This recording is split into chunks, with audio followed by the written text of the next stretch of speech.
Hello everyone, back to today's second video. So we've already done 5-day forecast. You can find the video out here on the home page. Just scroll down the page a bit further and it's underneath the link ads. It's a detailed look at weather next 5 days, and it's going to be turning quite mild, in fact quite warm by the start of next week. We could be seeing temperature up to 15, 16, maybe even 17 degrees. Can't be ruled out through the early part of next week. So if you want to know more about 5-day forecast, check out the videos, also the written version, and you can find written version via the buttons at the top of the page, and that will take you to have a read of 5-day forecast. This is going to be extending out beyond the 5-day forecast period. We're going to go out to day 10 with this update, which takes us more or less towards the end of February now. So we're going up towards the latter stages of the month with this update. And we're going to be looking to see whether there's any sign of anything particularly cold coming up. I think it may turn a little bit more changeable and cooler through the early part or the second part of next week, so the latter stage of next week. But there's no sign of anything definitively cold setting in at this stage. We did the GFS Ensemble watch last night, which showed that within the GFS Ensembles there is the potential for some colder conditions late February and into March. But until the operational runs start picking up on this signal, then we do have to have a lot of caution about it. I'll show you the detail in a second. Before I get on with that, just very quickly say about the ads at Gazovitz. As these articles, just mention those, have a browse, widgets and click through links. If there's any articles that you're interested in, you're going to help us pay website. Thanks so much for doing that. There's also video ads for those pages which own content you watch them. You can close them back up again yourself, and it does help to pay for Gazovitz.com. So thanks for getting involved. And thanks for doing that. We're going to start off with the temperature in the North Pole at 10 HPA in the stratosphere. This is the latest from the JMA. We can go right way back to the start of the season with this, go back to the start of September just here, and then we go forward to where we are right now, which is just here. So earlier in the season, the black line shows that we had quite cold temperatures really at 10 HPA in the stratosphere. Around November, we was close to average, but we had a big temperature crash through December and into the start of January in terms of those temperatures at 10 HPA. In the second half of January, in the end of January, start of February, we had a stratospheric warming. Whether that quite met the criteria of a sudden stratospheric warming, I think there's still quite a bit of debate about it, but it was a pretty big warming at 10 HPA that occurred. Now, you can't sustain those temperatures at 10 HPA for very long, so very quickly as we went through into February, we cooled things down, and this is where we stand right now in terms of those temperatures. 10 HPA in the stratosphere over North Pole. We're a little bit colder than average. Actually, the grey line here is the temperature average at 10 HPA for this time of the year. And you can see that the black line is clearly a little bit under the grey. Not a great deviation, but we are a little bit colder than average at 10 HPA. However, we might have another warming on the way. So this is the GFS temperature forecast in terms of 10 HPA in the stratosphere over North Pole from the GFS model at website metrosil.fr. These blue colours are those cold temperatures at 10 HPA, but watch what happens as we run through into the second half of the month. This takes up to 20th, 21st, 22nd of February. Yes, the red colours are appearing across Siberia again and starting to push in towards the North Pole. So having another go at a big stratospheric warming event here in the second half of February. This is 23rd of February when we see these yellow, red and orange colours are penetrating in towards the North Pole.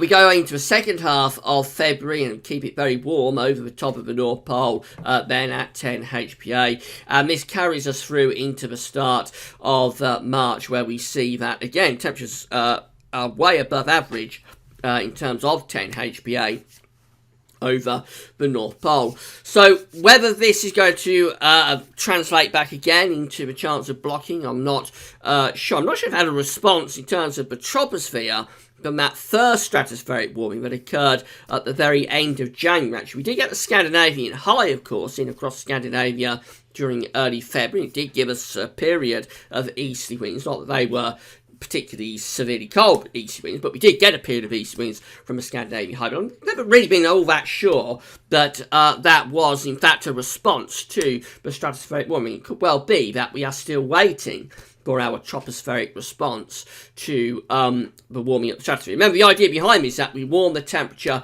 at 10 HPA very quickly and suddenly, and then it propagates down, the warmth propagates down into the troposphere, which is underneath the stratosphere, if you like, propagates down to the troposphere and sets up blocking over the North Pole, sets up high pressure, essentially. And it's the high pressure, it's the blocking that pushes the cold out of the stratosphere and down into the mid-latitudes. Normally there's a 2 or 3 week delay, so that's why I'm a little bit dubious about whether that Scandinavian high that we got just after the stratospheric warming really was a response to the strat warming. We'll never know, actually. You can never definitively say after a stratospheric warming or a sudden stratospheric warming that the scenario that follows it is 100% down to that particular warming event. We do know that on average, when you get a stratospheric warming, particularly when you get a sudden stratospheric warming, on average, you tend to get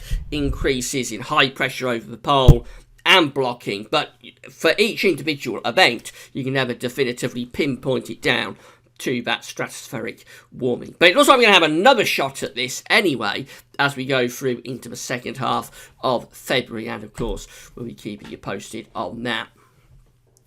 This is the Arctic Oscillation observed and forecast chart. So the black line here tells us where we've been with the Arctic Oscillation. The red lines at the end where the GFS ensembles are forecasting the Arctic Oscillation to go. Remember, this is just an index that's reflecting the state of the atmosphere over the Arctic. It isn't driving anything, just telling you what the Arctic is doing. So through most of the winter, we've been positive with the Arctic Oscillation. We have to go back into the start of December into November to find when we was negative with the Arctic Oscillation until just recently. So we got to early December and we lifted the Arctic Oscillation into positive territory. That carried us through most of December and through January as well, with positivity of the Arctic Oscillation. This tells us we've got low pressure over the Arctic, low pressure over North Pole, which of course is going to keep the cold air bottled up there over the pole, and it will strengthen the westerlies, and generally it's a mild signal for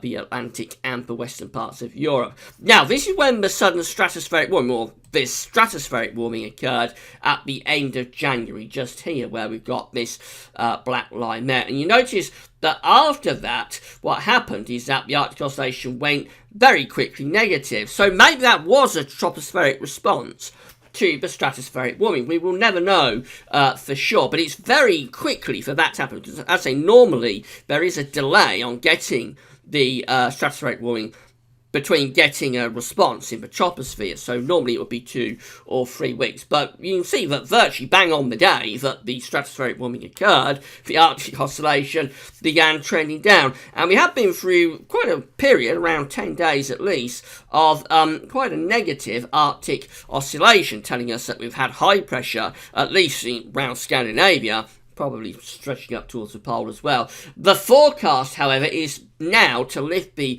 Arctic Oscillation back up to positive, and once it gets there, going to do it very quickly. Once it gets there, the GFS ensembles then want to keep the Arctic Oscillation positive right the way through to the start of March. So we can see that we're losing the high pressure signal, we're losing the blocking signal, and we are going back towards strengthening the westerlies, which of course is going to be a mild signal for the UK and for Western Europe.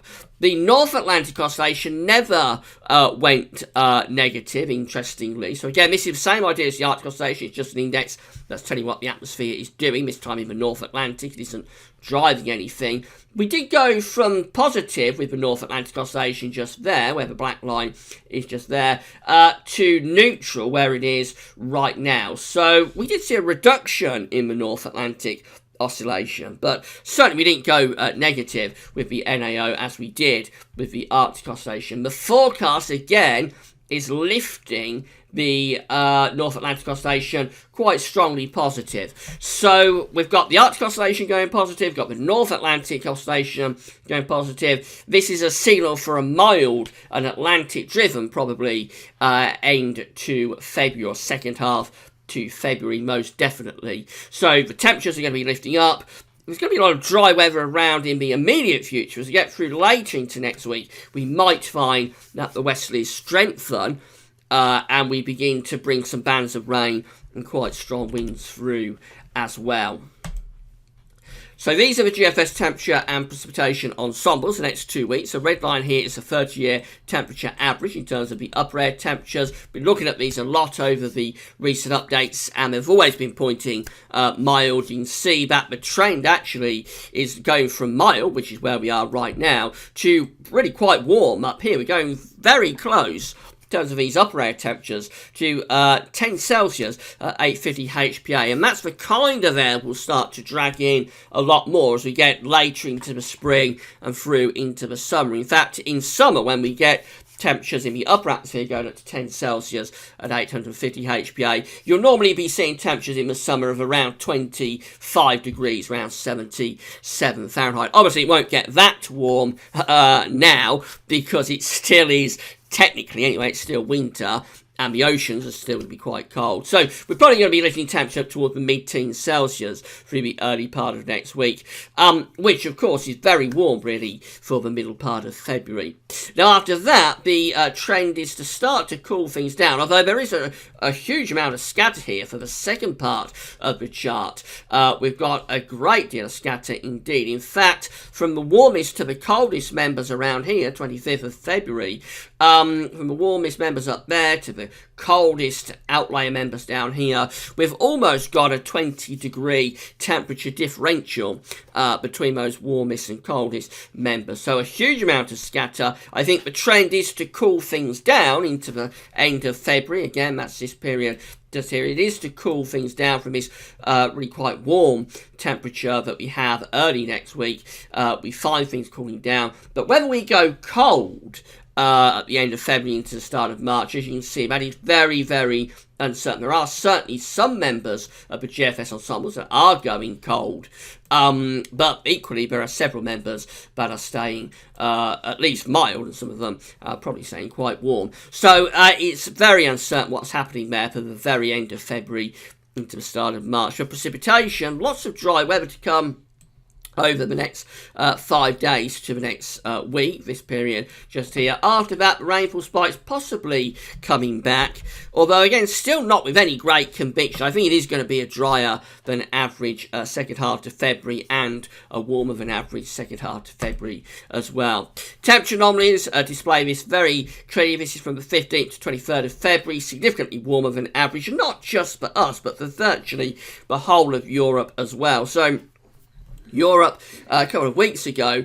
was well and truly locked in the freezer on these charts. A complete flip is occurring. The atmosphere is flipping over the next week to something very significantly milder than average. Precipitation anomalies continue to be drier than average, particularly through England and Wales and down in towards France. Notice very wet down across the south of Spain. So if you're planning on a holiday down to southern parts of Spain, take your rain mat and your brolly, because it's going to be really quite wet down there in those coastal resorts in the south of Spain. So just have a look at the generic charts. It's for GFS for Monday. This is the end of 5-day forecast period, of course. We've got high pressure to the south and low pressure to the north. So there'll be a lot of dry weather in the south. Could be a little bit of rain in the north. The main thing is the very mild air that's pumping in around the top of this ridge. That's bringing the air up from the Azores. So it will be very mild, to say the least, for the start of next week. This continues into Tuesday, but possibly turning wet and windy in the north at that point. And then maybe turning a little bit more unsettled through the middle part of next week. So this is Thursday, 23rd of February, where we're taking low pressure into Scandinavia. On its backside, we're possibly pulling in some slightly colder air from the north. That's having a go at pulling in some colder air from the north in the second half of next week. But very quickly, actually, we'll revert back to that west-southwesterly. This is how we finish up on day 10, which is Saturday, 25th of February, running down to the end of the month and the end of winter, where we're just looking probably at average temperatures there, wet and windy in the north, fairly dryish, I would have thought, down in the south. But it is developing into a more unsettled scenario compared to where we start off next week. So I think as we progress through next week, we will turn steadily more and more unsettled. And as we do so, probably reducing the temperatures from those very warm temperatures for the time of year that we start off with next week to something quite a lot cooler or I should say probably just back to average. This is the ECMWF, so again, start of next week, pumping up that very mild, if not warm air from the Atlantic. We go through into the middle and left stage of next week, where you see again it is turning more unsettled. Still a broad setup, but we're just bringing deeper areas of low pressure in off the Atlantic and probably strengthening the jet stream, which will increase the winds into the second half of next week. So this is how we finish up on day 10, which is Saturday 25th of February, looking really quite unsettled by that point. Very deep trough is in over Scandinavia and quite a cold northerly wind coming down around the back side of that low pressure there. I don't think it would last very long. Quite quickly the wind would back into the west and we'd bring another weather system in. Probably this area of low pressure just here would start to move in. So it would only be a day or so, cold snap from the north, but it is a little bit more it is a little bit colder there as we go into the final weekend of February. The main thing though is that it turns more unsettled. So I think the start of next week, we're looking at a lot of dry weather and potentially quite warm as well, with real spring feel in the atmosphere. I think through the week it turns more and more unsettled. Possibly by the end of next week, we'll be in quite an unsettled spell, with bands of rain getting even down into the south, quite heavy rain getting even into the south. And as it turns more unsettled, the temperatures probably drop back from those warm levels that we start off with to something quite a lot cooler, not cold, but quite a lot cooler, back towards the seasonal average in the second half of next week. Right, that's all for now. Thanks very much for watching.